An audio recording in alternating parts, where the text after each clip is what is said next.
Hello friends, 60 days English grammar कोर्सचा आज day 6 हा आलेला आहे। बिलकुल झिरोपासून इंग्लिश शिका अगदी फ्री, फक्त आणि फक्त मोनिका होमस्टडी यूट्यूब चॅनलवर।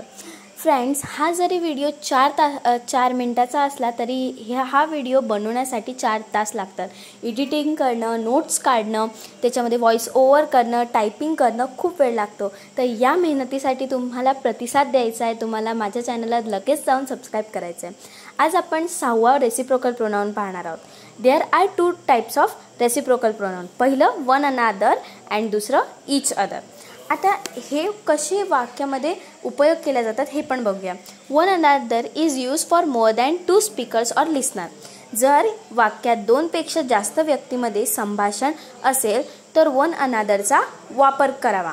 ओके, म्हणजे 2 पेक्षा जास्त व्यक्ती असेल तर वन अनदर। एक्झाम्पल बघा, पहिलं 3 फ्रेंड्स म्हणजे 2च्या पेक्षा जास्त, 3 फ्रेंड्स wrote वन अनदर। दुसरं 4 girls met one another. 3 friends लिहत आहेत वगैरे वगैरे। Each other is use when there are 2 speakers और लिसनर। जर वाक्यात 2 व्यक्तीमध्ये संभाषण असेल तर ईच अदरचा वापर करावा। आता तो कसा, तर या सेंटेन्सद्वारे आपण समजून घेऊया। पहिलं राम अँड श्याम म्हणजे 2 व्यक्ती, Ram and Shyam are talking each other. दुसरं 2 girls are quarrelling each other, म्हणजेच इथे 2 गर्ल्स आहेत, त्या क्वारलिंग करत आहेत म्हणून ईच अदर येईल।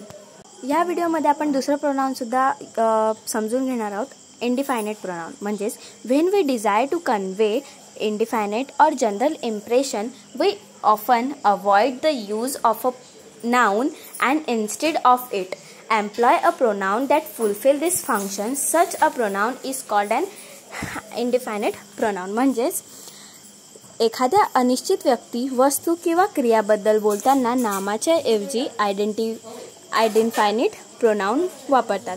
आता याचा रूल आहे, the most important of this pronoun are somebody, someone, anyone, anybody, everyone, nobody, anything, everything, all, any. हे सगळे वर्ड्स इंडिफायनेट प्रोनाउनमध्ये येतात। याचा उपयोग बघा, पहिला आहे I must ask somebody the time, हे टाइप्स आहे। दुसरं is there anything I can do for you. तिसरं नोबडी कुड डू बेटर। चौथं people say that it is true. पाचवं one hardly knows what to do. आता बघा, पहिल्या वाक्यामध्ये समबडी, दुसऱ्या वाक्यामध्ये एनीथिंग, तिसऱ्यामध्ये नोबडी। ओके, तर असे जे शब्द आपण सेंटेन्समध्ये वापरतो। आता टेस्ट सिरीजची बारी आहे। या व्हिडिओमध्ये तुम्ही जे शिकाल त्याच्यावर मी 5 ते 7 प्रश्न यूट्यूब शॉर्टवर अपलोड करणार।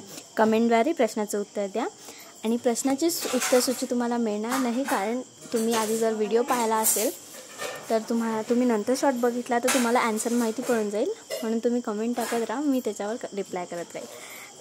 तर जर तुम्हाला हा व्हिडिओ आवडला असेल तर लाईक करा, चॅनलला अजून सबस्क्राईब केलं नसेल तर सबस्क्राईब करा आणि त्याच्या बाजूला जे बेल आयकॉन आहे तेही क्लिक करा, जेणेकरून जेव्हा मी व्हिडिओ टाकणार तुमच्या मोबाईलची घंटी अशीच वाजणार। Bye friends.